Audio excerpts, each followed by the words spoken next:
오늘은 히브리서 9장 11절로 22절 말씀 가지고 새 언약의 피라고 하는 제목으로 함께 은혜 받기를 원합니다. 히브리서 9장은 좀 긴 장이 되어서요, 세 단락으로 나눠서 오늘은 두 번째 단락 여러분과 함께 은혜 받기를 원합니다. 새 언약의 피라. 첫 번째 대지는 우리 9장 11절로 14절 말씀 가지고 영 그리고 그리스도의 피로 속죄, 이런 제목으로 함께 은혜 받기를 원합니다. 첫 번째 11절 우리 다 같이 읽겠습니다. 그래서 그리스도께서 기대하는 선한 삶의 대제사장으로 더 크고 손으로 짓지 아니한 완전한 장막으로 인하여 도착하셨으니 이는 이 창조에 속하지 아니한 것이요, 그리스도는 기대하는 선한 삶의 제 대제사장이다. 성경은 이렇게 또 정의합니다. 우리 개역 성경은 이렇게 썼습니다. 그리스도께서 장래 좋은 일의 대제사장으로 오사 손으로 짓지 아니한 곧 이 창조에 속하지 아니한 더 크고 온전한 장막으로 말미암아, 이렇게 썼습니다. 좋은 일의 대제사장이 아니라요, 이거 아가토스라고 하는 단어를 썼는데요, 아가토스라는 단어는 선하다, 이런 의미가 있습니다. 좋다라고 하는 의미는 칼로스, 이런 단어이죠. 히브리어로는 토브라고 합니다. 그러니까 좋다라고 하는 개념은 결과적인 의미를 얘기하는 것이고, 선하다고 하는 것은 본질적 의미를 말하는 것입니다. 오늘 우리가 기대하는 그리스도는 선한 삶의 대제사장이다. 이건 본질적인 문제다. 악한 자가 아무리 좋은 일을 한들, 악한 자가 아무리 아름다운 일을 한들, 그것은 사실 아름다운 일이 될 수가 없습니다. 그리고 아름다운 일이 일어나지도 않습니다. 본질적으로 선한 삶이라야 이 대제사장이라고 하는 아주 중요한 임무를 감당하게 되는 것입니다. 말이라고 하는 것이 우리가 따져봐야 되는 것이지 의미를 가지고 있는 것이기 때문에 함부로 우리가 그냥 좋은 말이라고 해서 그냥 갖다 붙여서 말이 되는 건 아니에요. 그래서 성경은 원인적인 부분이 있고 결과적인 부분이 있다 라고 하는 것을 우리가 잘 알고, 여기 지금 원인적인 부분을 오늘 아가토스로 설명하고 있는 것이다. 대제사장의 역할이라고 하는 것은 결과가 아니라 앞으로 일어날 어떤 중차대한 결과를 예상하고 있다. 그렇기 때문에 아가토스라는 선한이라는 단어를 써야지, 좋다라고 하는 단어를 써서는 결과이기 때문에 결과는 당연히 좋은 것이죠. 대제사장의 역할은 결과가 아니라 원인적인 부분이다. 본질적 부분이다. 이렇게 이해를 하시면 되겠습니다. 그렇다면 선악과라고 하는 단어의 의미는 어떻게 됩니까? 그것은 잘못된 번역입니다. 선악과가 아니라 좋고 나쁨의 실과입니다. 그것은 실과라고 하는 것은 결과이지 원인적 요소가 아닙니다. 우리가 먹을 수 있는 건 결과를 먹는 것입니다. 우리가 나눌 수 있는 건 결과를 나누는 것입니다. 그리스도는 기대하는 선한 삶의 대제사장이다. 여기 기대하는이라고 하는 단어를 장래라는 단어를 썼어요. 장래라는 단어는 미래, 이런 의미가 됩니다. 근데 이 멜로라는 단어는 그렇게 미래적인 표현을 쓰질 않았고요, 동사입니다. 동사인데 이 본문에서는 분사 형태로 사용이 됐는데 현재 능동태 형태로 사용됐습니다. 그러니까 장래라는 의미가 될 수가 없고 오는이라는 의미로 표현이 불가능합니다. 오는, 오고 있는 또는 오는, 기대하는 현재적 상황입니다. 온다라고 하는 단어는 이 단어를 쓸 수가 없어요. 온다라고 하는 단어는 에르코마이라는 단어를 써야 되기 때문에 이 멜로라는 단어를 굳이 쓸 이유가 없는 것입니다. 이거는 기대하는, 의도하는 이런 의미가 있어요. 뭔가 예정되어 있는 뭔가 그렇게 또 기대하고 또 기다리고 그렇게 하기를 원하는 이런 의미가 되겠습니다. 로마서 5장 14절을 보겠습니다. 이 단어가 대단히 어렵습니다. 오히려 아담부터 모세까지 아담의 범죄와 동일한 것으로 죄짓지 아니한 삶 위에도 사망이 왕노릇하였으니 아담은 기대하는 자의 표본이다. 아담은 오실 자의 표상이다. 이렇게 번역되어 있어요. 개혁성에. 오실 자라고 하는 것은 미래형입니다. 그건 누굴까요? 그리스도를 말하고 있지요.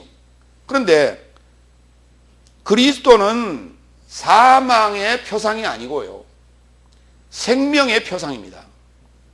아담은 사망의 표상입니다. 그렇다면 아담은 그렇게 아담처럼 살기를 기대하는 삶의 자의 표본이 되는 것입니다. 모델이라는 얘기예요. 표본이라는 단어가 모델. 그러니까 사망으로 가는 자들의 모델은 아담이 되고요, 생명으로 가는 자들의 모델은 그리스도가 된다는 얘기입니다. 그렇게 이해를 하셔야 돼요. 오늘 여기 그리스도는 기대하는 선한 삶의 대제사장이다. 우리가 지금 원하는 것은 선한 삶을 원하는 거예요. 선한 삶이 누굴까요? 하나님이십니다. 선한 선생님이요, 내가 어떻게 하면 영생을 얻겠습니까? 라고 율법사가 주님한테 나와서 질문할 때 어찌하여 나에게 선하다 얘기하느냐? 오직 선한 이는 한 분뿐이시니 아버지뿐이라. 아버지만이 선한 분이에요.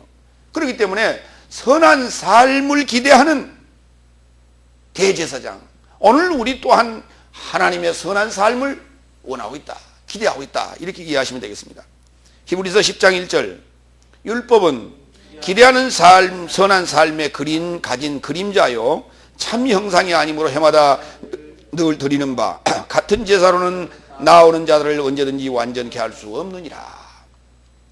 율법은 기대하는 선한 삶이 가진 그림자라고 했어요.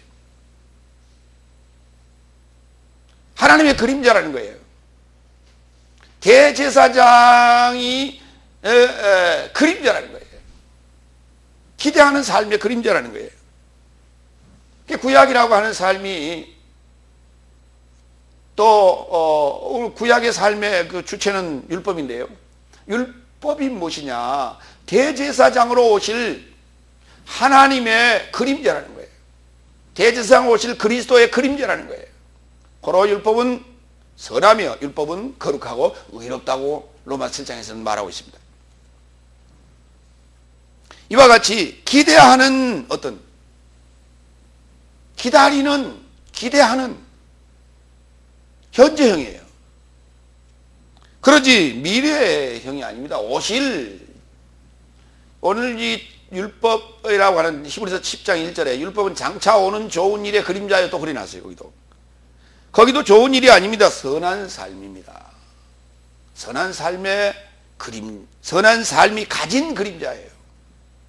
선한 삶이 가지고 있는 그림자예요. 다시 말해서 선한 삶의 좋은 것의 그림자가 아니라 선한 삶의 그림자예요. 바로 선한 삶을 행하시러 오시는 대제사장 그리스도의 그림자, 그가 가지고 있는 그림자다. 그림자는 실체가 가지고 있는 그림자이죠. 실체가 가지고 있는 게 맞습니다. 그러나 성경은 정확하게 그걸 가졌다고 표현하고 있습니다.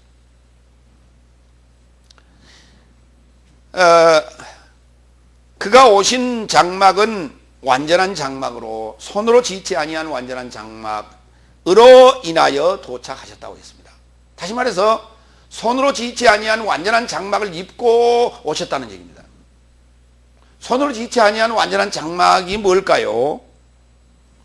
그것은 이 창조에 속하지 아니한 완전한 장막이라고 성경은 말합니다.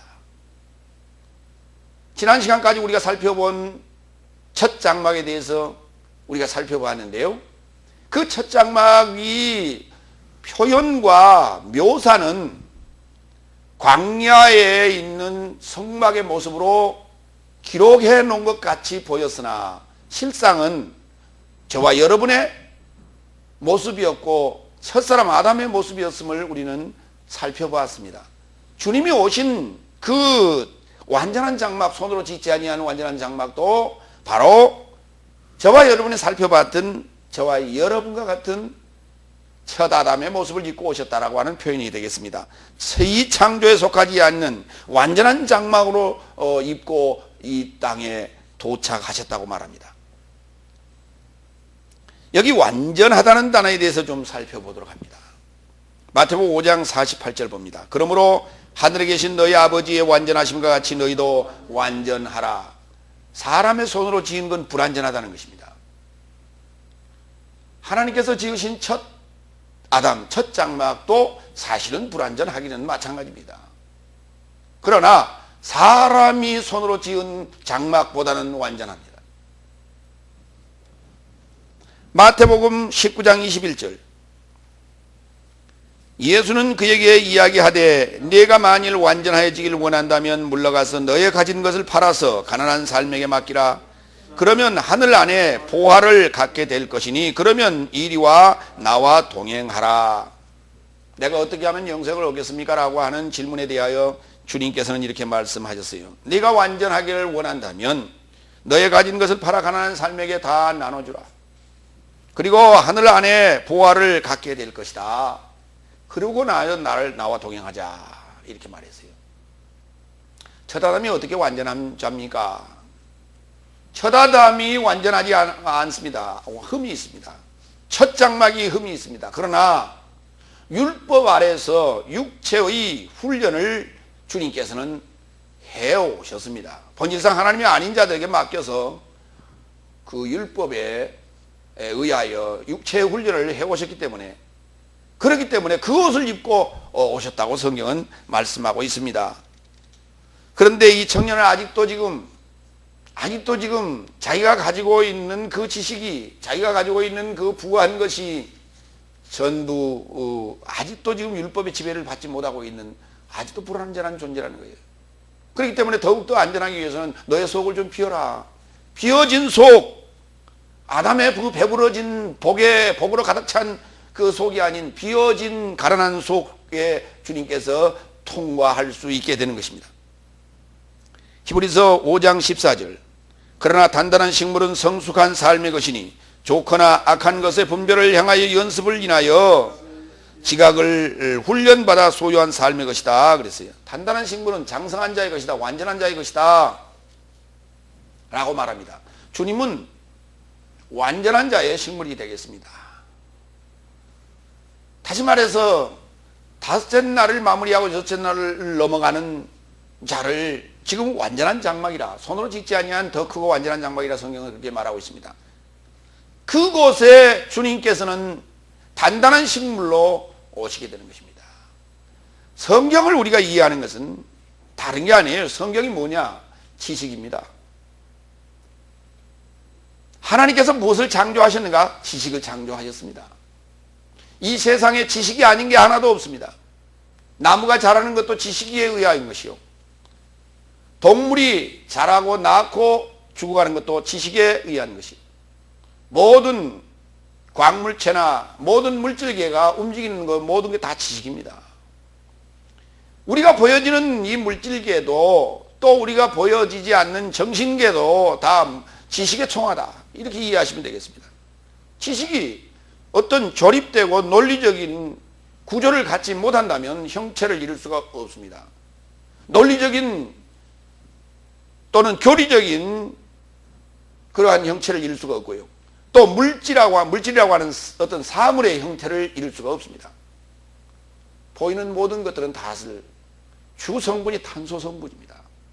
탄소 성분이 어떤 형태로 구조를 가지고 있느냐에 따라서 모양과 형태와 그 질감이 다른 거예요. 그런 것이지 그게 다 지식입니다. 성경에 나와 있는 아담과 하와가 지식이며, 아담과 하와가 낳은 가인과 헤벨이 또한 지식이며, 그 모든 바다와 사망과 음부와 그리고 지옥이나 천국의 모든 게 다 지식입니다. 내가 어떤 지식을 가지고 어떤 사고를 하느냐에 따라서 그 천국이 될 수도 있고 지옥이 될 수도 있다라고 하는 것이에요. 오늘 우리는 사물적인 묘사에 사로잡혀서 그 안에 실상을 보지 못하는 우를 범하고 있는 것이 오늘 인간의 어두운 눈들입니다. 깨닫지 못하는 우둔한 눈들입니다. 갈라디아서 4장 3절로 5절 이와 같이 우리도 미숙아로 있는 기한에 세상 초등학문 아래에서 종살이 당하고 있더니 기한의 충만이 이름에 하나님이 그 아들을 율법 아래 속하여 아내에게서 낳아내어 보내셨으니 율법 아래 있는 삶을 속량하려 하며 이는 나의 삶이 아들의 명분을 쟁취하게 하려 하심이라 했습니다. 미숙아로 있는 동안에는 우리가 세상 초등학문 아래에서 본질상 하나님이 아닌 자들에게 종종 종살이 하게 되는데 기한이 차게 되면 완전한 장막으로 우리 주님을 맞이하는, 주님을 잉태하는, 주님을 태우는 그러한 배가 되어서 주님을 낳게 되는 영광을 보게 되는 것입니다. 그것이 바로 성탄절입니다. 그것이 날짜로 정해진 12월 25일의 성탄절이 아니라 여러분과 저가 각자가 따로 임하고 되어지는 상태적인 성탄절입니다. 오늘 주님은 이와 같이, 그리스도는 이와 같이 기대하는 선한 삶의 대지상으로서 완전한 장막, 이 세상 창조에 속하지 아니한 크고 완전한 장막으로 오셨다고 말씀하고 있습니다. 이 창조에 속하지 않은 완전한 장막은 성령으로 잉태하여 낳게 하신 장막인 곧 마리아요, 곧 아내, 곧 신부인 저와 여러분이 되어야 될 것입니다. 두 번째 12절 갑니다. 염소와 송아지의 피로 인하지 않고 자기 피로 인하여 영원한 속죄를 찾아 거룩한 삶에 이르고자 단번에 들어가셨도다 했습니다. 첫 장막에 오신 그분이 이제는 둘째 장막에 들어가시게 되는데요, 거룩한 삶에 이르고자 들어가시는 거예요. 장소적인 개념으로의 이동이 아닙니다. 성소에서 지성소로의 그 장소적 이동이 아니에요. 오늘 이 성소라고 하는 단어도 하기오스라고 하는 이 하기온이라고 하는 이 단어도 복수로 썼어요. 하기야, 거룩한 삶. 또 지성소라고 하는 것도 하기야, 복수로 썼어요. 거룩한 삶. 어떻게 성소가 복수가 될 수 있으며 지성소가 복수가 될 수가 있습니까? 그건 말이 안 맞는 소리예요. 그런데 성경은 대담하게도 그렇게 써놨다는 얘기예요. 그건 오류가 아니에요. 오역이 아니에요. 오류가 아닙니다. 오기가 아니에요. 거룩한 삶에 속한 거룩한 삶이었습니다. 거룩한 삶에 들어가는 것입니다. 지성소에 들어간다고 하는 것은 거룩한 삶에 들어가는 것이다. 바로 거룩한 삶이 누굽니까? 하나님의 삶입니다. 완전한 장막을 입고 오신 분이기 때문에 당연히 그것이 첫 장막이에요. 이제 둘째 장막, 또한 거룩한 삶이 또 있다는 거예요. 그런데 자기 피로 거룩한 삶에 이르고자, 자기 피로만이 그 거룩한 삶에 우리가 도달할 수 있다라고 하는 거예요. 대단히 여기 중요한 비밀이 있습니다.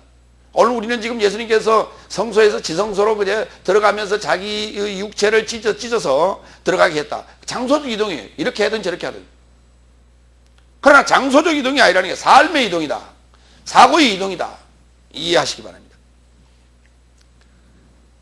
영원한 속죄를 찾아서 거룩한 삶에 이르고자 단번에 들어가셨다. 골로새서 3장 9절을 갑니다. 너희가 서로에게 거짓말하지 말라.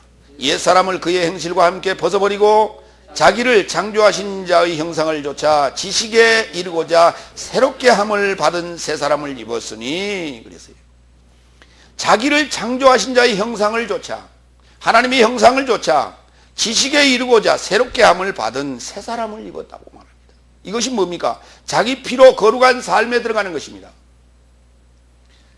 그리스도의 피가 아니면 거룩한 삶에 들어갈 수 있는 자격 요건이 되어지지 않는다는 거예요. 이 피가 있어야만이 그곳에 도달할 수 있고 완전한 속죄를 이룰 수가 있는 것이에요. 이게 새 사람인데요, 이 새 사람이라고 하는 것이 뭐냐? 우리가 새 사람이 됐다는 것은 옛날 하던 행동을 안 하는 것이 새 사람. 어제 아침보다 오늘 아침이 새 아침. 어제 나라보다 오늘 나라가 새 나라. 세상에는 새 아침도 없고 새 나라도 없습니다. 세상에 해 아래에 있는 이 보이는 세계는 새 것이 하나도 없어요. 다 만들어지는 그 순간 낡아지는 거예요. 개봉하는 그 순간 그건 중고품이 되는 것입니다. 어느 것도 새 것이라고 하는 건 하나도 없어요. 그러면 개봉하지 아니하면 중고가 안 됩니까? 그건 진열품이죠. 뭐라고 그래요? 재고품 그럽니다. 개봉하지 않았어요. 입지도 않았어요. 쓰지도 않았어요. 사용하지도 않았어요. 그러나 시간이 가버렸어요. 팔리지 않았어요. 이와 같은 것들을 우리는 재고 정리해서 할인 들어갑니다. 바겐세일 들어가는 것입니다. 헐값에 우리가 매매가 되는 것입니다. 새 아래에 있는 것들은 어느 것도 새 것이 하나도 없어요. 오늘 창조자신자의 형상을 조차 우리가 지식에까지 이른다라고 하는 것이 바로 새로운 것이고 새로운 피조물 되었다고 성경은 말합니다. 그걸 새 사람이라고 말하는 것이지, 지식의 새로움을 말하는 것입니다. 사고의 새로움을 말하는 것이지, 어제 내가 하던 행동을 오늘 안 한다고 해서 또 바뀌었다고 해서요, 글쎄 그것이 앞으로 10년 후에 또 20년 후에 그것이 어떻게 새 것입니까? 그건 또 낡아진 거예요. 또 낡아진 거예요. 그래서 또 새로운 것을 찾아갑니다. 근데 새로운 게 뭐가 있어요? 인생이 살아가는 데 있어서 뭐가 새로운 거예요? 공부 열심히 잘하고 나쁜 일 안 하고 효도 잘하고 그게 새로운 거예요? 그건 당연한 거예요. 새로운 게 아닙니다. 나는 불효했다가 공부 안 하다가 새 돈벌이 안 하고 놀다가 게임하고 뭐 하다가 등등 하다가 이렇게 뭐 술 마시고 담배 피고 이렇게 못된 짓 하다가 또 내가 그거 다 버렸습니다. 그게 새 사람입니까? 그건 원상태로 돌아온 거예요. 원래의 상태로 돌아와야 되는 거예요. 나빠졌다가 제 상태로 돌아온 거예요. 그건 새 것이 된 게 아니에요. 우리는 못된 짓 하다가 마음 잡고 돌아오는 것을 새 사람 되었다고 생각하는데 그건 새 사람이 아닌 거예요. 그건 원래 사람인 거예요. 인간은 다들 원래 사람보다 못한 삶이 많고요. 원래의 사람의 본분, 그 본전치기 하는 사람은 그렇게 많지 않아요. 그런데 그렇기 때문에 사람들은 본전되는 원래대로 회복되는 것을 우리는 새 사람 됐다고 착각들하는 거예요. 아닙니다. 그건 새 사람이 아닙니다. 착각하지 마시기 바랍니다. 창조자의 형상에까지 자라는 지식입니다. 이것이 새로운 것이에요.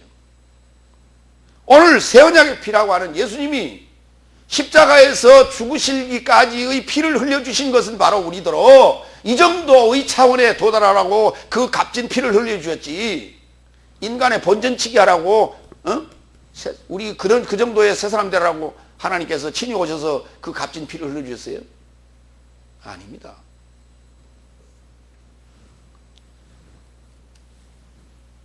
하나님의 지혜와 지식의 부여를 전수해 주는 것입니다. 이 피라고 하는 것이에요. 이건 장소적 이동이 아니라는 거예요.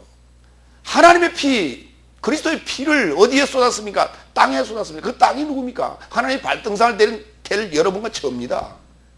하나님의 생명의 피를 받은 거예요. 우리가 생명의 피를 수혈한 거예요. 하나님의 피를 수혈한 거란 말이에요. 하나님이 될 수 있는 피예요, 그게. 세상의 피, 목숨의 피가 아니라 영적 피를 수혈했다는 거예요. 세 번째, 13절. 왜냐하면 염소와 황소의 피와 및 암송아지의 죄가 부정하게 된 삶을 뿌리게 하여 육체의 정결을 향해 거룩하게 하였다면, 그랬어요. 잘 읽어보세요. 염소나 황소나 또는 피와 그리고 그걸 태운 죄가, 이제 죄를 뿌리는 걸 우리가 이제 속죄 또는 회개의 의미로 구약에서 많이 기록하고 있는데요. 이와 같은 행동들이 부정한 삶에게 뿌려 또 죄를 뿌리고 또 피도 뿌렸는데, 이렇게 뿌린다고 하는 것이 육체의 정결을 향해 거룩할 수가 없습니다. 육체가 정결하게 되어서 거룩해질 수가 없어요. 여러분 생각해 보세요. 피라고 하는 것은요, 물보다 진합니다. 그래서 끈적끈적합니다. 그래서 피를 뿌려놔 보세요. 어떻게 되는가? 그게 마르면요, 이게 굳어져서요, 돌덩어리가 돼요. 근데 육체가 더 더러워졌지 어떻게 그게 피를 뿌려가지고 정결하게 되고 거룩하게 될 수가 있습니까? 우리 실제적인 이 물리적인 표현으로 지금 제가 드리는 건데요. 이게 불가능한 얘기입니다. 그런데 성경은 지금 피를 뿌림으로써 정결하게 된다고 얘기합니다. 그 말은 무슨 말이에요? 짐승은 죄가 없어요. 죄진 적 없습니다. 인간이 더럽고 부정하고 죄를 지었어요. 그렇기 때문에 그 정결한 흠없는 짐승의 피를 뿌림으로써 우리가 그 피의 수혈을 받는다는 개념으로 이해하시면 돼요. 그래서 내가 더러운 피란 말이에요. 사람들은 그럽니다. 내 안에 더러운 피가 흐르고 있다, 이렇게 얘기를 합니다. 그래서 자학합니다, 사람들은. 그러다가 어떤 일은 자살하기도 합니다. 여러분이 흐르고 있는 피는, 그것은 그 피가 정결하거나 더럽거나 그러지 않습니다. 그 피는 피가 탁해지면 사실 더러운 거예요. 근데 더럽다고 말할 수는 없고 좀 탁해졌다, 이렇게 말하는 것이죠. 그 피는 정결하다 더럽다 말할 수가 없는 거예요. 뭐냐? 내 안에 흐르고 있는 이 목숨의 피라고 하는 게 뭘까요? 사상이에요. 지식이에요. 사상과 지식이 지금 더러워진 거예요. 이걸 정결케 하는 것은 바로 정결한 짐승의 피를 수혈하는 것이다. 그 사고를 수혈하는 것이다. 깨끗하고 순수한 것을 수혈하는 것이다. 이런 개념으로 구약에서 이제 그런 행위를 했습니다만은, 그러나 육체가 정결해지고 더 거룩해질 수가 없어요. 그런데 우리는 그렇다고 생각하고 그렇게 해왔다, 이 말이에요. 그런데 그걸 이제 가정해서 오늘 지금 13절은 얘기하고 있는 거예요. 부정하게 된 삶을 뿌려서 육체가 정결해지고 거룩하게 되었다면 하고 가정법을 쓰고 있는 거예요. 될 수 없지만은 그렇다고 칩시다. 4절. 그렇다면 그리스도의 피는 엄청나지 않겠느냐? 그리스도는 영원한 영으로 인하여 흠없는 자신을 하나님께 드렸으니 그가 살아계신 하나님에게 섬기게 하려고 죽은 행위로부터 너의 삶의 양심을 깨끗하게 하실 것이다. 그러니까 짐승의 피와 그리스도의 피를 지금 대비시키고 있는 거예요. 짐승의 피로 또 그렇게 거룩하게 된다고 너희가 생각했었는데, 만약에 그렇게 된다면 그리스도의 피가 누구냐? 하나님의 피 아니냐? 그건 짐승의 피하고는 비교할 수 없는 것인데, 그리스도의 피는 더욱 엄청나지 않겠느냐? 오늘 우리는 이 그리스도의 피로 말미암아 우리가 정결하게 하는 은혜를 입었으니 그게 엄청나지 않느냐, 이 말이에요. 예, 이 엄청난다는 단어요, 이럴 때 아멘 하는 거예요. 성경에는 엄청난다는 얘기가요 여기밖에 없어요. 번역을 제가 이렇게밖에, 제가 처음 했다고 말이에요. 엄청나게. 여러분이 아무리 읽어보세요. 엄청나게라는 단어가 있나? 성경은 어떻게 표현하느냐예요. 그것을 번역하느냐예요. 엄청나지 않느냐, 이렇게 표현했어요. 그런데 여기 같은 중요한 단서가 오늘 여기 포착이 된다. 그리스도 하나님의 형상의 피는 요한복음 6장에서 참된 음료라고 했어요. 영원히 목마르지 않는 생수이며 지혜의 샘물을 마시게 하는 은혜의 선물입니다. 그런데 자, 이 물과 같다 그랬어요. 네, 물과 같다. 왜? 참된 음료이기 때문에 피는 음료다. 예수님께서 살은 떡이다. 참된 생명의 떡이다 말씀하셨고, 피는 참된 음료다 이렇게 말씀하셨기 때문에, 음료는 물이기 때문에 우리 구약에서 좀 살펴봅니다. 잠언서 18장 4절. 명철한 사람의 입의 말은 깊은 물과 같고 지혜의 샘은 솟아 흐르는 내와 같으니라 그랬어요. 그러니까 우리 몸 안에 깊은 곳에서 솟아나는 지혜의 샘, 물을 그걸 말이라고 했다고요. 그러니까 말이 흘러나오는 것이 피가 흘러나오는 것 같고요. 예수님께서도 땀을 흘렸는데 피와 같이 핏방울이 땀방울이 되는 그러한 피를 흘리셨다, 이런 말씀이 겟세마네 동산에 기도하는 대목에서 나오지 않았습니까? 잠언서 2장 5절. 사람의 마음에 있는 모략은 깊은 물 같으니라. 그럴지라도 명철한 사람은 그것을 길어내느니라. 명철한 것, 이 깊은 모략은 마음 안에 있다는 거예요. 마음이 깊은 곳이에요. 마음이 깊은 곳인데 그곳에 깊은 물, 지혜가 거기서 나온다라고 하는 거예요. 오늘 예수님께서 흘리신 이 피 자체가 바로 하나님의 깊은 곳에서 나오는 생명의 샘물이다. 지혜의 샘물이다. 지식의 샘물이다. 이렇게 이해하시면 되겠습니다. 그것을 참된 음료다. 그렇게 말씀하셨어요. 그러니까 참된 음료라고 하는 것은 뭐냐? 목마르지 않는다는 거예요. 사마리아 여인과의 대화에서 나는 내가 주는 물은 영원히 목마르지 않는다. 그렇게 얘기했어요. 그랬더니 그런 물이 있으면 나한테 좀 주세요. 그렇게 사마리아 여인이 얘기하지 않습니까? 그런 물이 있다면 나한테 좀 주세요. 내가 주는 물이 곧 그 영원한 생수다. 내가 주는 물이 예수님께서 언제 물을 줬습니까? 여인에게. 예수님께서 언제 물을 줬습니까? 예수님께서 그에게 다가오는 것이, 지식으로 다가오는 것이, 생명의 주로 다가오는 것이, 메시아로 다가오는 것이 바로 물이었습니다. 생수, 생명의 물, 참된 음료였습니다. 제자들에게 먹이는 것이 바로 참된 지식, 참된 음료였으며 지혜의 지식이었습니다. 또한 오늘 본문 14절에서 그리스도는 영원한 영으로 인하여 흠없는 자신을 하나님께 드렸다고 했습니다. 여기 굉장히 중요한 얘기가 있어요. 성경에는 여호와께 드리는 제물을 표현할 때 여호와를 위하여 드리는 제물이 있고요.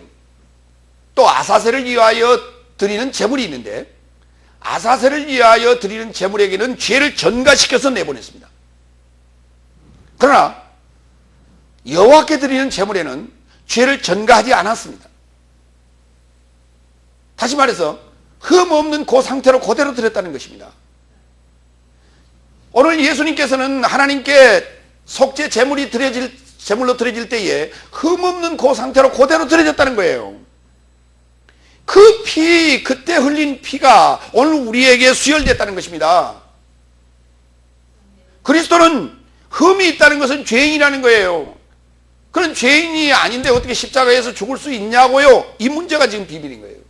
어떤 이는 예수님께서 죄 있다고 말합니다. 어떤 이는 예수님께서 죄 있는 육신의 모양을 입고 오셨기 때문에, 사람의 모양을 입고 오셨기 때문에 죄가 있었다고 얘기하는 자도 있습니다. 아사셀 염소에게 죄를 전가해가지고 광야로 내보냈는데 그것을 예수님의 모형으로 본다면 예수님은 흠 있게 드려진 거예요. 여호와께 드려지는 제물은 흠 있는 제물을 드리면 안 돼요.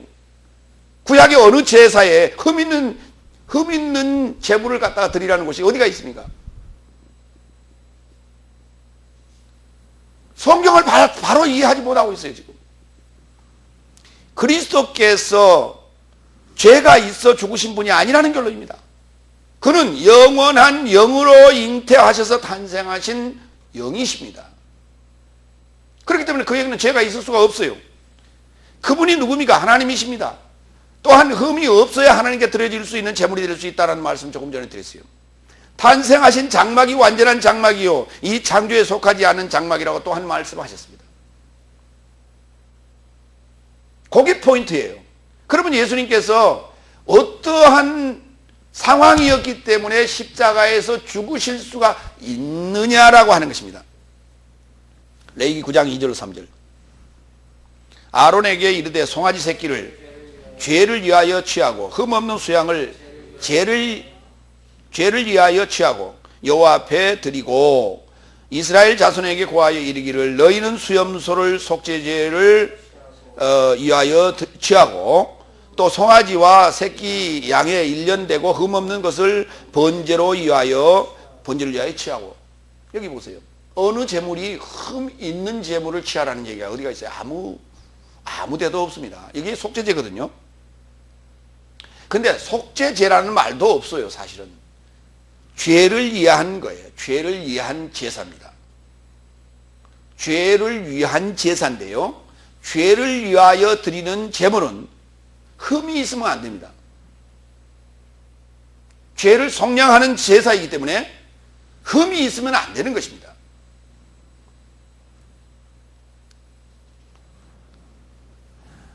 그가 살아계신 하나님에게 섬기게 하려고 죽은 행위로부터 너의 삶의 양심을 깨끗하게 하실 것이다.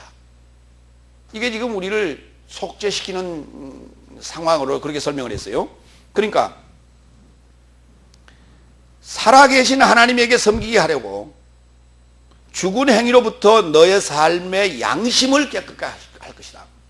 우리의 육체의 죄를 깨끗하게 하여서 요 살덩어리가 부활하게 하는 게 아니고요. 육체라고 하는 것은 정결케 안 돼요. 육체라고 하는 것이 요 살덩어리 이 육체도 정결케 할 수가 없고요. 이거 시간이 가면 낡아지게 되어 있기 때문에 정결하게 안 됩니다. 그리고 성경이 말하는 육체는 사망의 생각을 육체라고 하는데 로마서 8장에서 사망의 생각은 정결케 안 되는 거예요. 그거는 그러니까 십자가에 매달아야 되는 거예요. 여러분의 사망의 생각을 정결케 할 수 없어요. 그러니까 사망의 생각을 십자가에 못 박아버리세요.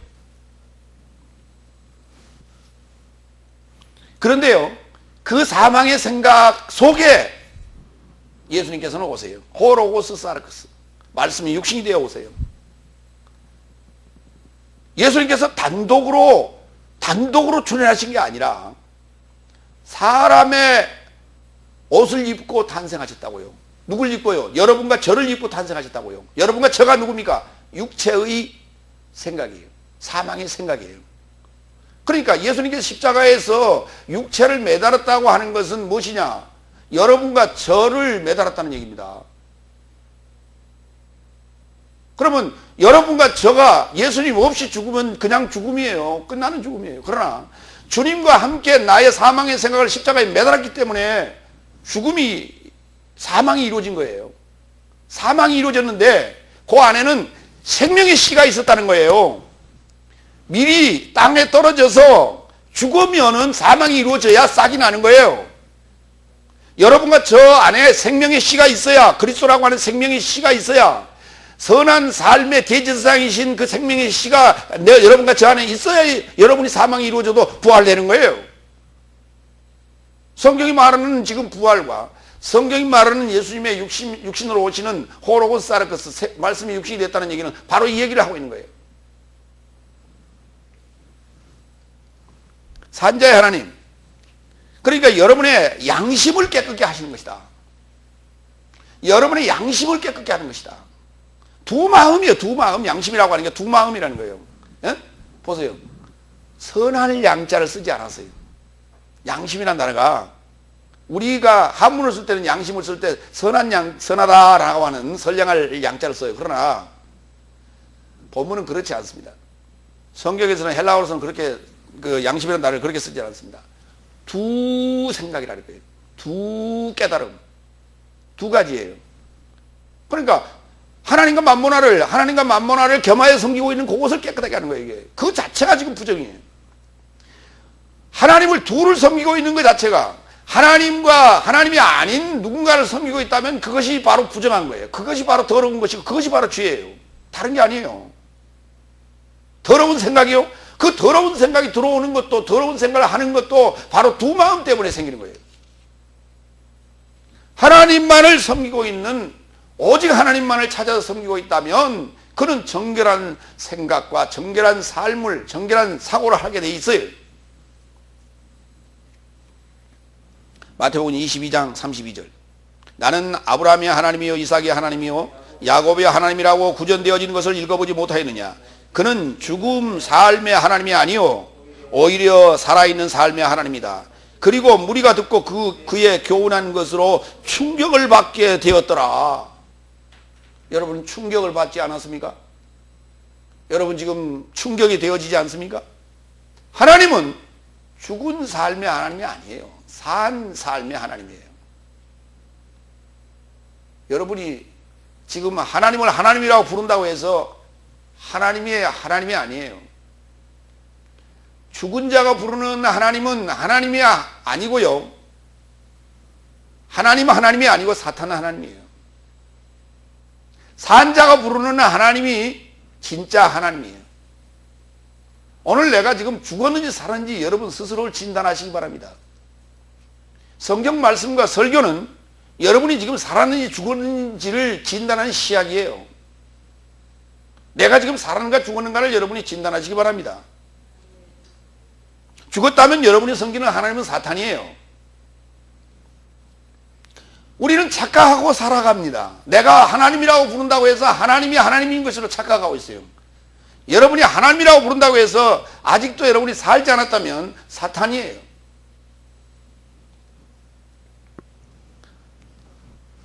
죽은 행위를 깨끗하게 한다고 그랬는데요. 이것이 속죄고 이것이 부활인데요. 누가복음 24장 39절. 내 손과 발을 보고 나인 줄 알라. 또 나를 만져보라. 영은 살과 뼈가 없으되 너희 보는 바와 같이 나는 있느니라. 영은 살과 뼈가 없습니다. 그런데 예수님은 살과 뼈가 있다고 그랬어요. 그러니까 예수님은 지금 살과 뼈가 있기 때문에 육체를 입고 계신 거예요. 부활체지만. 여러분과 저가 부활체로 존재할 수 있는 근거는 뭐냐면 살과 뼈가 있기 때문입니다. 부활체는 살과 뼈가 있는 거예요. 그러면 부활 전에 여러분과 부활 후의 사람은 어떻게 다른가? 지식이 달라요. 그리고 두 생각을 가지고 있느냐, 하나의 생각을 가지고 있느냐예요. 두 하나님을 섬기느냐, 하나 하나님을 섬기느냐예요. 여러분의 사고가 형이 하학적이냐, 형이 사학적이냐. 형이 하학적이면 안 돼요.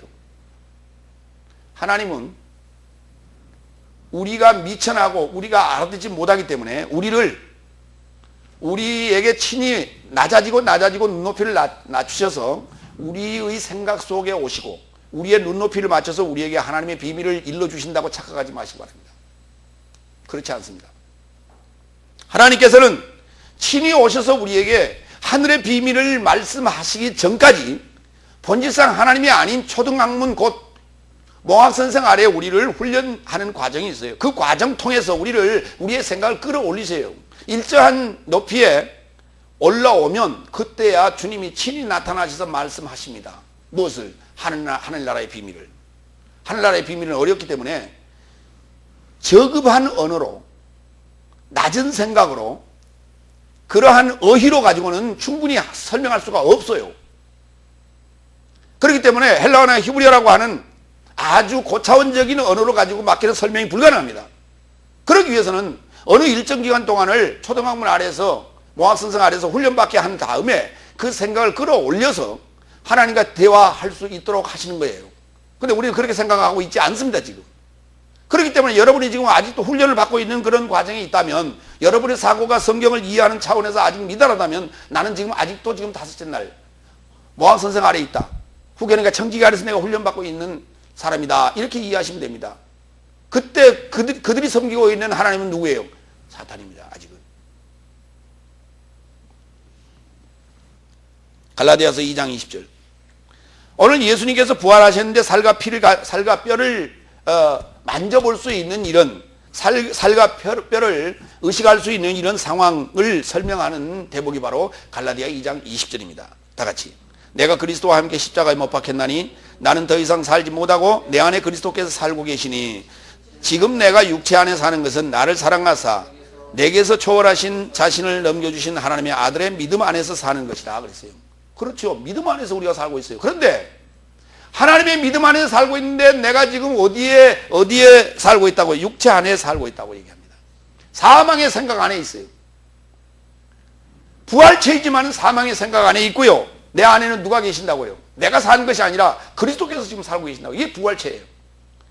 부활체로 살지만 언제든 사망의 그 생각이라고 하는 그 물이 나에게 스며들 수 있다는 거예요. 그렇기 때문에 믿음으로 그걸 막아야 돼요. 다 같이 믿음의 방패로 사망의 생각을 막자. 그렇습니다. 막아야 돼요. 믿음으로 믿음의 방패로 그걸 막는 거예요. 믿음이 여기 이때 쓰는 거예요. 믿음은 그리스도인 예수님이 오실 것이라고 하는 것을 믿는 것도 믿음이지만 장성한 자의 믿음이라고 하는 것은 방어하는 것입니다. 온전한 그리스도의 그 생명의 생각을, 생명과 평안의 생각을 보호하고 막고 방어하는 거예요. 외부로부터 들어오는 그러한 다른 영, 다른 복음, 다른 예수로부터 들어오는 그러한 복음으로 우리가 차단시키는 거예요. 이게 믿음이에요. 그런데 육체 안에 산다고 얘기해요. 사망의 생각 가운데 살고 있어요. 내 안에도 지금 무수한 사망의 생각이 나를 지금 함몰시키려고 하고 있고, 우리 주변 모든 지식이 다 이게 사망의 생각들인데 이게 나를 지금 거꾸로 뜨려 하고 그리스도의 사랑에서 끊으려고 한다. 이게. 그러나 그럴 수 없다. 성경 그렇게 얘기하고 있어요. 히브리서 9장 9절 양심에 대해서 말씀드립니다. 이 장막은 임박한 때에 이르는 비유이니 이를 조차 예물과 제사가 드려져도 섬기는 자를 그 양심을 따라 완전케 할 수 없다고요. 그렇습니다. 그러니까 비유로 되어 있는 첫 장막, 비유로 되어 있는 첫 아담의 그 상황에서 다섯 날까지의 상황에서 드려지는 어떤 예물과 제사도 양심을 깨끗하게 할 수가 없어요. 그렇기 때문에 선한 삶의 대제사장이 오셔야 돼요. 어디에? 그 집이에요. 그 장막 안에 오셔야 돼요. 육체는 곧 사망의 생각입니다. 깨끗하게 할 수 없지요. 한번 죽은 죽음도 살릴 수가 없습니다. 이것이 창조주의 정한 법칙임을 여러분 아셔야 됩니다. 엉뚱한 해석하지 마세요. 엉뚱한 생각하지 마세요. 이 육체가 다시 살아난다고요? 썩어버려요. 죽으면. 냉동시켜놓으면 된다고요? 글쎄 다 말라버려요. 피가 다 어디로 가버리고 없는데 어떻게 살아납니까? 이 육체는 우리가 지금 움직이고 있는 이 육체는요, 피가 있어야 돼요. 그리고 세포 조직이 살아있어야 돼요. 그렇지.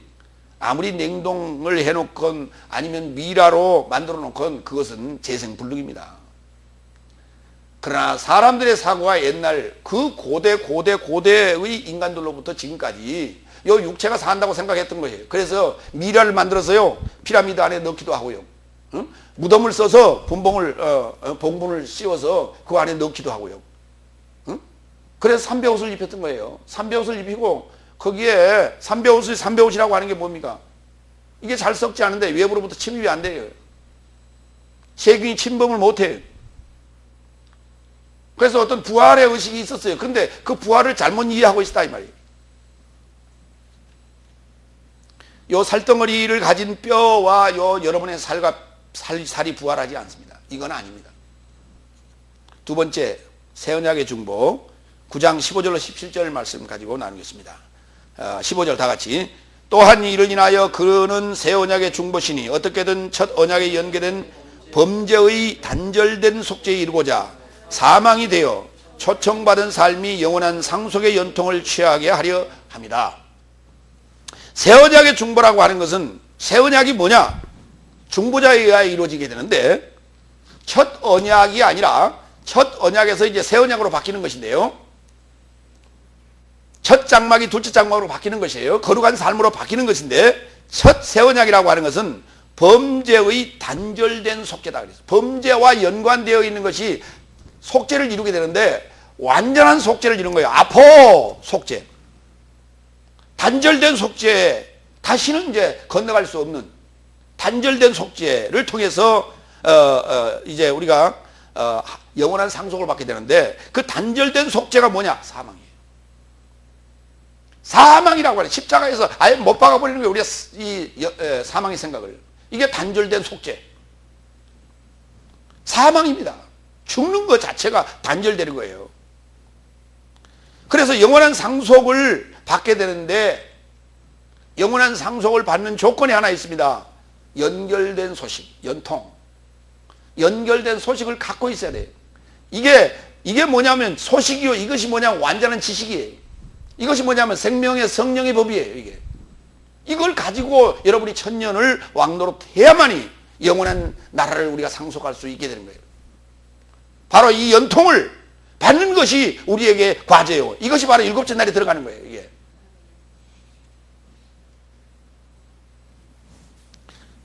(16절) 여섯 번째, 이는 어디서든 언약은 제정한 자의 사망을 감당하게 될 의무이기 때문이다.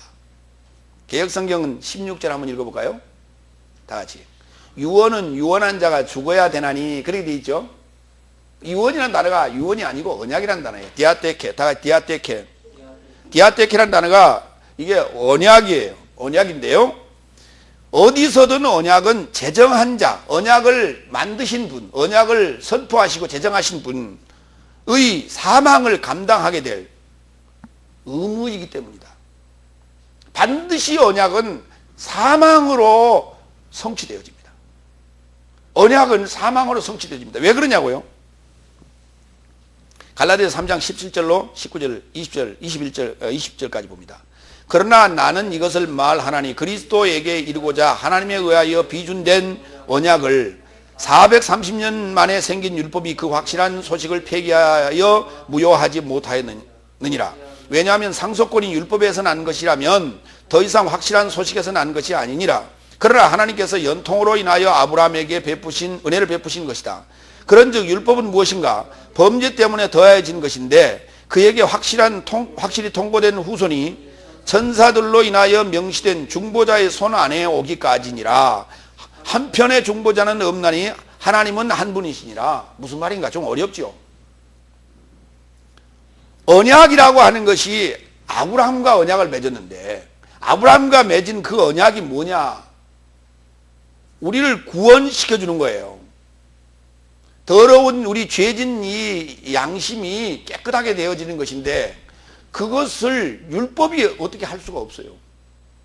율법이 어떻게 할 수가 없고, 율법은 그럼 뭐냐면 통지된 그 후손이 오기까지예요. 뭘로? 중보자로 오시기까지예요. 그러니까 선한 삶의 대제사장이신 그리스도께서 완전한 장막으로 오실 때까지 율법은 존재하는 거고요. 그러면 그분이 누군가 그 말이에요. 그분이 누구냐면 중보자라고 그래요. 그런데 중보자는 한쪽만 위한 것이 아니라 양쪽이 있어야 돼요. A와 B 사이를 중보하는 거예요. 그러면 A는 누굽니까? 하나님이에요. B는 누굽니까? 우리예요. 그럼 우리와 하나님을 중보하게 되는데, 우리와 하나님을 중보하는데요, 중보라는 말이 무슨 말이냐? 연결시켜 준다 이 말이에요. 하나님과 우리를 중매시켜 주는 거다 이 말이에요. 그런데 하나님과 사람이 함께 살 수가 없어요. 함께 결혼이 안 돼요. 왜? 하나님은 신이고 우리는 인간이기 때문에 함께 결혼할 수가 없어요. 그러면 하나님은 한 분이라고 그랬거든요. 그러니까 무슨 말이냐면 중보한다는 의미가 뭐냐? 하나님과 결혼한다는 말이 무슨 말이냐? 이 말이에요. 우리가 이런 말이 있어요. 부부는 일심동체다. 부부가 일심동체입니다. 성경은 한 몸이 되었다고 말합니다. 아담과 하와도 한 몸이 되었다고 얘기합니다. 그러니까 하나님과 그 아내가 되는 성도와가 결혼하게 되면 한 몸이 되는 거예요. 그러면 사람이 될까요? 하나님이 될까요? 하나님이 되겠죠. 하나님은 두 분이 아니에요. 결혼을 했다면 두 분이 아니라 하나라고 얘기해요. 그러니까 이 중매를 해야 될 자가 누구냐고? 하나님이 중매하는 거예요. 그러니까 사람과 하나님을 중매시키는데 이 중매하는 중보자는 하나님이 아니면 중보를 할 수가 없어요. 그러니까 하나님이 친히 오셔서 중보를 하셔야 되고, 또 하나 됐다라고 하는 것은 하나님 됐다는 얘기가 되는 것이에요. 그러니까 이 언약을 지금 아브라함과 한 거예요. 이 언약을 성취하실 분은 누구냐? 바로 그리스도가 오셔야 된다는 얘기입니다. 그 그리스도가 오신다는 얘기가 아브라함과의 언약이에요. 그 중보자를 보내주겠다는 언약이 아브라함과 하는 언약이에요. 그러니까 율법이 그것을 무효화시킬 수가 없는 거예요. 그래서 그걸 무효화시키려고 했어요. 그래서 그리스도를 십자가에 매달아 버렸어요. 십자가에 매다는 순간 어떻게 됐습니까? 하나님과 내가 하나 될 수 있는, 결혼할 수 있는, 한 몸이 될 수 있는 조건이 되어버렸어요. 왜?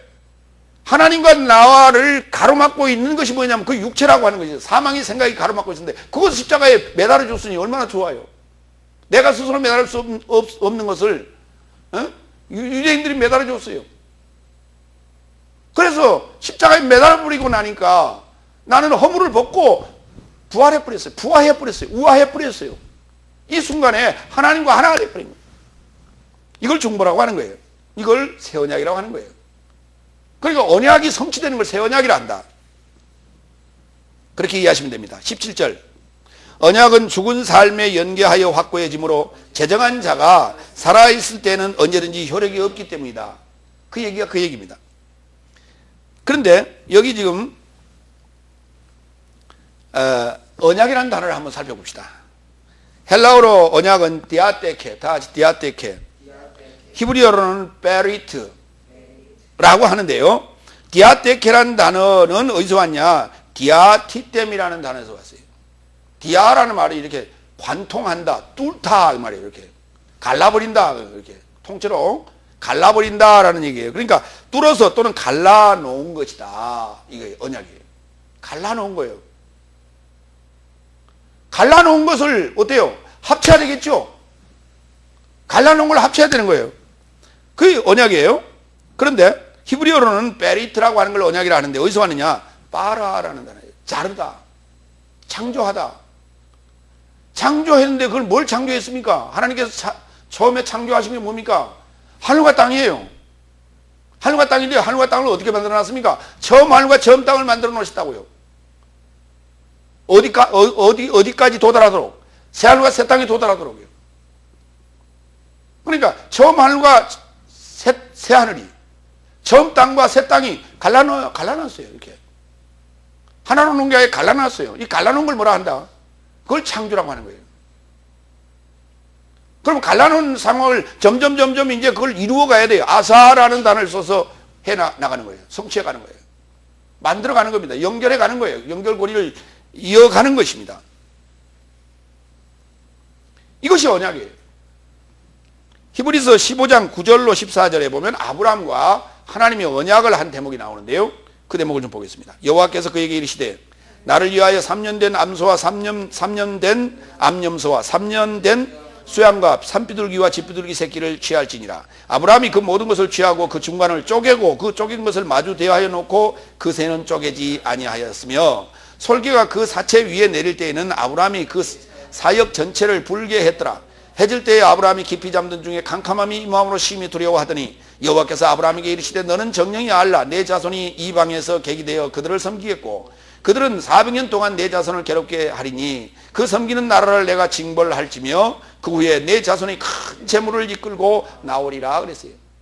근데 하늘의 별처럼 바닷가의 모래처럼 많은 민족을 이루게 하겠노라 했는데 갈라디아 3장 16절에 보면 여럿을 가리켜 말한 것이 아니라 하나를 가리켜 얘기한다고 아까 우리가 그렇게 알고 있어요. 그분이 누굽니까? 바로 언약 그 소식의 자녀예요. 그분이 소식의 자녀예요. 그러니까 결국은 무슨 말이에요? 소식의 자녀, 약속의 자녀라는 말을 했는데 약속으로 지금 난 게 어느 때 나야만이 약속으로 나는 것입니까? 소식의 자녀예요. 이삭이 명년 이맘때 있겠다라고 하는 그 소식을 전해줬어요. 그래서 소식에 의하여 낳았습니다. 믿음이라고 하는, 복음이라고 하는 소식을 증거해야 됩니다. 언제까지요? 그리스도가 오기까지 증거하는 것입니다. 누구한테 오기까지요? 나에게 탄생될 때까지 증거하는 것입니다. 그것이 소식의 자녀예요. 연결된 소식의 자녀예요. 끊어진 소식이 아니라 1년에 한 번 또는 한 달에 한 번 교회 나가는 게 아니고 그렇게 믿음 생활을 하는 게 아니고요. 계속해서 이어가야 돼요. 연결돼갖고 뭔가 이게 스토리가 이어져야 돼요. 구속사적으로 이어져야 돼요.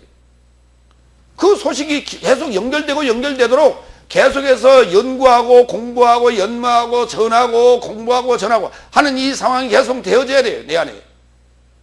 이것이 바로 연결된 소식의 자녀예요. 그러니까 그리스도는 두 가지로 표현할 수 있어요. 여자의 후손 또는 아내의 자녀라 이렇게 말할 수도 있고 소식이 연결된 소식의 자녀라 말할 수도 있는 거예요. 그가 누구냐? 하나님의 자녀예요. 그러니까 하나님의 자녀는 어떻게 탄생되어지느냐? 하나님의 아들은 어떻게 탄생되어지느냐? 소식에 의하여 탄생되어집니다. 복음에 의하여 탄생되어집니다. 복음의 소식에 의하여 탄생되어진 그 말이 무슨 말이냐? 영으로. 다 같이 복음으로, 소식으로, 영으로 탄생되어지는 것입니다. 그렇습니다. 그러니까 예수님께서 잉태하셨다라는 얘기는 영으로, 성령으로 잉태하셨다는 얘기가 그 말이에요. 소식으로 잉태하셨다. 여러분, 소식으로 잉태가 뭐가 잉태가 되겠습니까? 지식이 잉태가 되겠죠. 뱃속에 잉태가 되겠습니까? 그런데 설명은 태 안에 잉태했다 이렇게 설명을 하는 거예요. 여러분 보세요. 사촌이 땅을 샀는데 왜 배가 아파요? 배가 아파요? 머리가 아파요? 머리가 아픈 거예요, 지금. 왜? 배알이 꼴려서 지금. 근데 배가 아프다고 그런 거예요, 그걸. 이해가십니까? 머리가 아프니까 어때요? 배가 아프니까 어때요? 밥을 먹을 마음이 있어요, 없어요? 밥맛이 뚝 떨어지겠죠. 먹어도 먹는 것 같지도 않고, 살로 가지도 않고, 예. 배도 고프지도 않고, 괜히 그냥 짜증만 나는 거예요. 그것을 배 아프다, 그렇게 표현하는 거예요. 그런 것이지, 사실은 머리가 아픈 거예요, 지금. 머리가 복잡한 거예요, 지금. 가서 축하를 해줘야 돼? 아니면 그냥 못 붙잡고 지나가야 돼? 머리가 복잡한 거예요, 지금. 배가 아픈 게 아니고, 사실은. 표현의 그런 차이다. 언약은 제정한 자가 죽어야 확고해지며 살아있으면 효력이 없다. 그리스도의 죽음은 언약의 효력을 위한 방법이며 언약의 내용은 뭐냐? 구원 약속입니다. 언약의 내용은 뭐냐? 구원 약속입니다. 결국은 구원 약속이에요. 세 번째, 대지로 넘어갑니다. 히브리서 9장 18절로 22절 말씀. 8절. 이러므로 피 없이 첫 것이 재생되지 않는다 그랬어요. 재생되지 않는다. 8절, 18절 하면 우리 개혁성경 봅니다. 이러므로 첫 언약도 피 없이 세운 것이 아니니, 세운 것이 아니고요. 재생된다. 자, 엔카이노죠. 엔카이니죠. 예. 새롭게, 안에서 새롭게 된다. 안에서 새롭게 되어지는 것이다. 그러니까 재생. 밖에 걸 갖다 이렇게 교체되는 것을 우리가 수리 그래요. 예? 그런데 안에 있는 걸 그대로, 안에서 그걸 새롭게 만드는 것을 재생, 이렇게 얘기하는 거예요. 첫 것이 죽어야만이 재생이 됩니다. 그렇죠? 고장이 나야 재생이 되겠죠. 우리가 재생품 여러분 다 아시잖아요. 재생 휴지, 재생 플라스틱, 재생 철, 다 재생에 쓰지 않습니까? 그건 뭐예요? 다 죽어서 다시 다 녹이고 끓이고 해서 다시 재생되지 않습니까? 첫 것이 반드시 죽어야 재생되는 거예요. 창세기 9장 5절로 6절. 내가 반드시 너희 피 곧 너의 목숨의 피를 찾으리니 짐승이면 그 짐승에게서 사람이나 사람의 형제면 그에게서 그의 목숨을 찾으리라. 무릇 사람의 피를 흘리면 사람이 그 피를 흘릴 것이니 이는 전능자를 소망하는 사역의 형상 안에서 사람을 지었습니다. 그러니까 반드시 피를 흘렸을 때는 거기에 대한 반드시 대가를 치러야 된다는 거예요. 피를 흘렸으면 반드시 대가를 치러야 된다. 마태복음 16장 24절로 25절. 그때 예수는 그의 제자들에게 이르시되 만일 누가 내 뒤에 이르려면 자신을 부인하고 저기에 십자가를 메고 나와 동행하여라. 왜냐하면 누구든지 그의 목숨을 구원하기를 원한다면 그것을 잃을 것이요. 그러나 누구든지 그의 목숨을 나 때문에 파멸하고자 원한다면 그것을 찾을 것이라 그랬어요. 그러니까 생즉 필사, 사즉 필생. 우리 이순신 장군이 그 난중일기에 써놓은 글입니다. 아주 유명한 글이죠. 살고자 하는 자는 죽을 것이요 죽고자 하는 자는 반드시 살리라.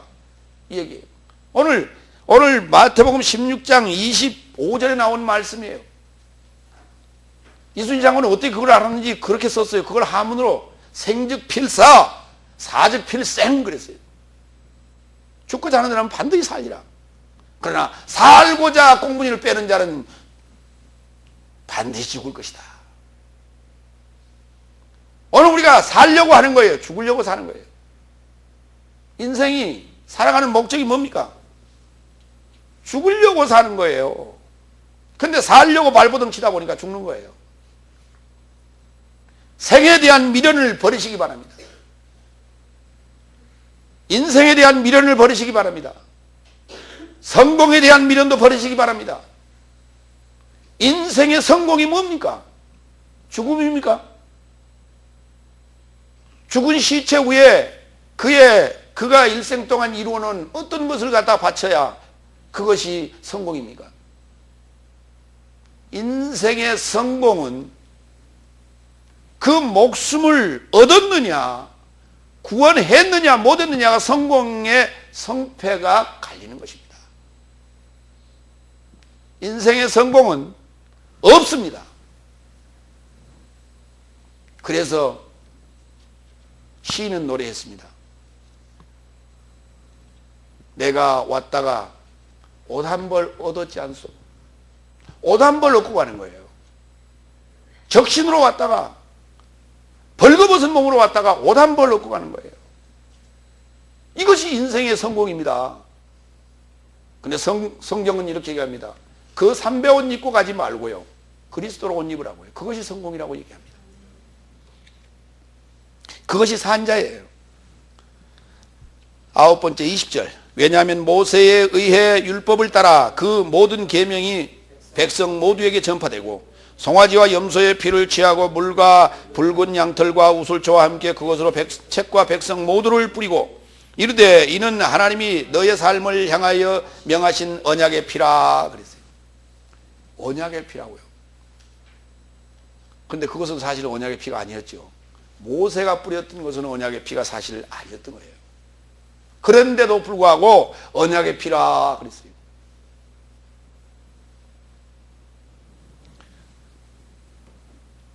피 묻은 우슬초에 대해서 좀 설명해 봅니다. 예. 에조브, 나같이 에조브. 예. 그 우슬초는 에조브라고 히브리어로 하고요. 그 다음에 휘소포스, 헬라어로는 휘소포스. 우슬초라고 하는 것은 그 식물입니다. 향신료로 쓰이기도 하고요, 약초로 쓰이는데요, 소화불량이나 감기나 기관지염에, 그 다음에 허브차로 쓰이기도 하는데 건위작용, 초기 감기, 정신적 불안감, 가벼운 히스테리, 이게 안정제로 주로 쓰이는 허브차로 쓰이기도 하고요. 그 다음에 줄기를 욕탕에 넣고 목욕하면 피부가 청결해지고 냉증, 세정 효과가 있고, 약이나 스포약으로 만들어서 좌상이나 외상에 또 바르기도 하고요.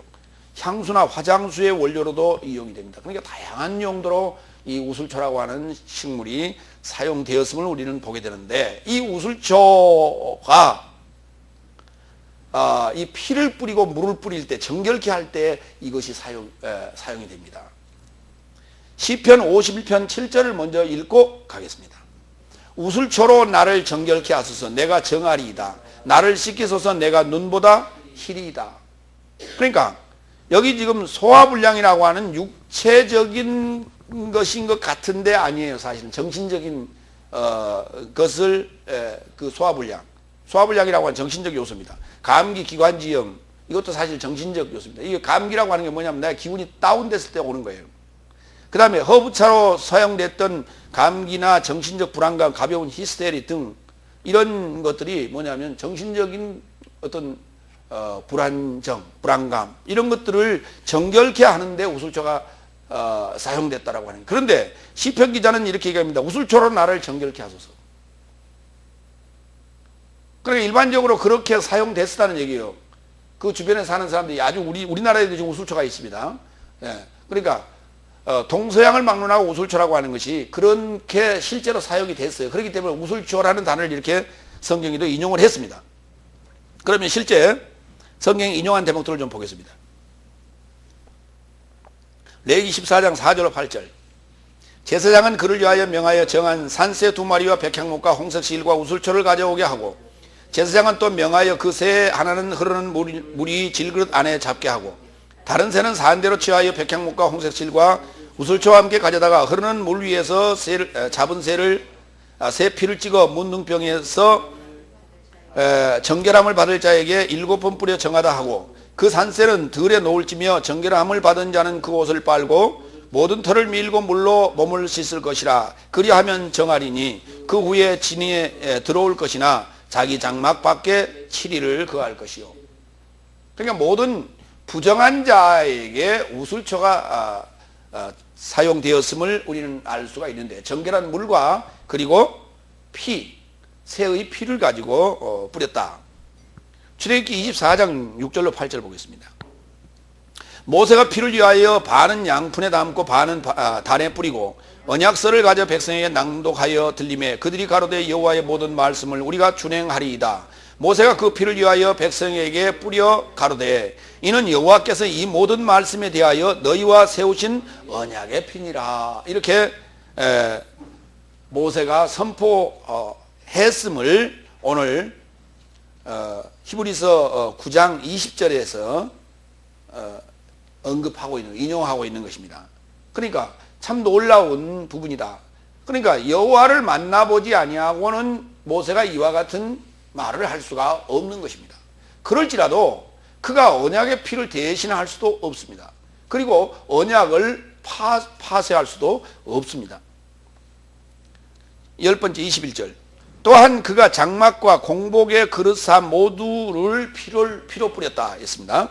그러니까 사실은 이게 언약의 피라라는 20절 말고 지금 19절과 21절을 연결하고 나서 언약의 피라 이렇게 하는 것이 적합해요. 그런데 이게 지금 중간에 또 언약의 피라는 단어를 하나 넣고 또 21절을 22절을 썼어요.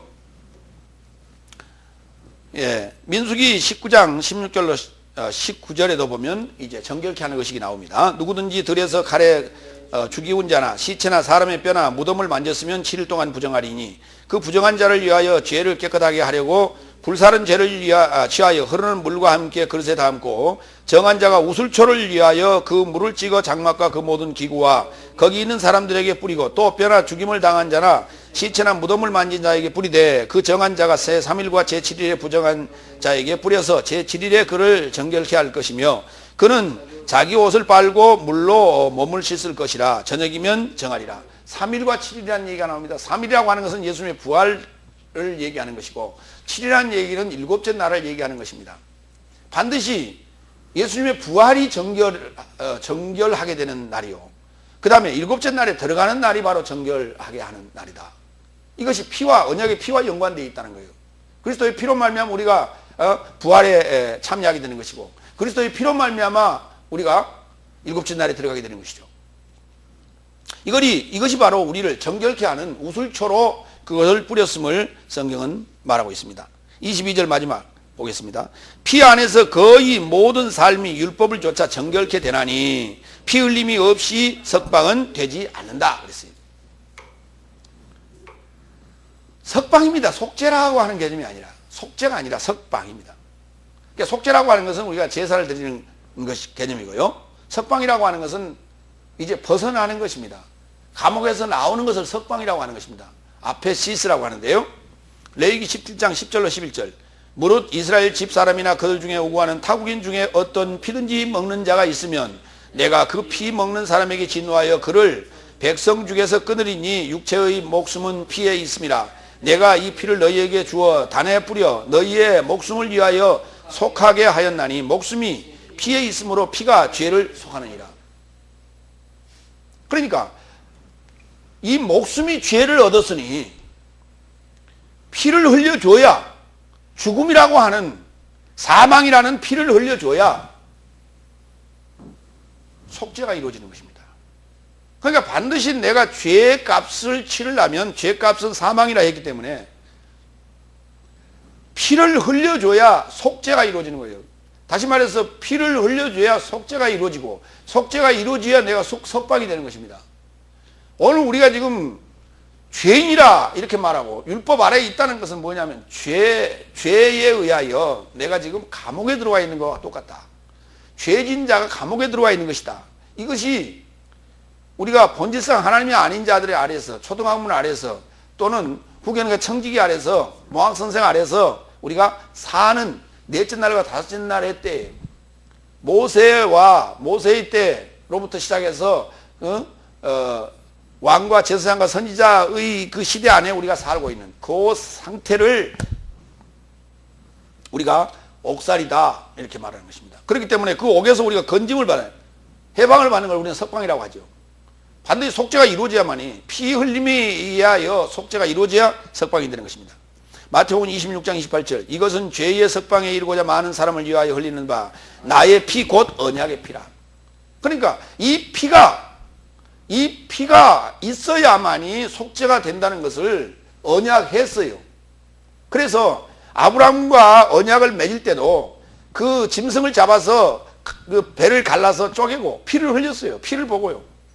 언약이 피 없이 된 게 없고 언약의 성취도 피로 말미암아서 성취가 이루어진다는 것이에요.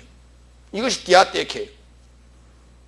에베소 1장 7절 나의 삶이 그리스도 안에서 그의 은혜의 부요함을 좇아 그의 피로 인하여 범죄에서 아페시스 곧 구속 또는 석방되었다는 것이에요.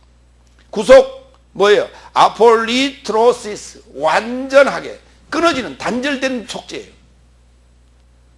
사망이라고 하는 것이 뭐냐? 단절된 속죄다. 다 같이 사망이 단절된 속죄다. 그렇습니다. 사망이 이루어져야만이 속죄가 이루어지는데 단절된 속죄, 더 이상 이제 붙일 수 없어요. 끊어져 버리기 때문에. 나무에서 과일을 땄어요. 다시 붙일 수 없어요.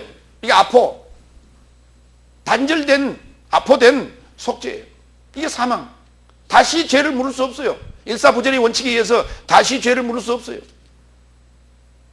그는 죄인의 명부에서 빠져요.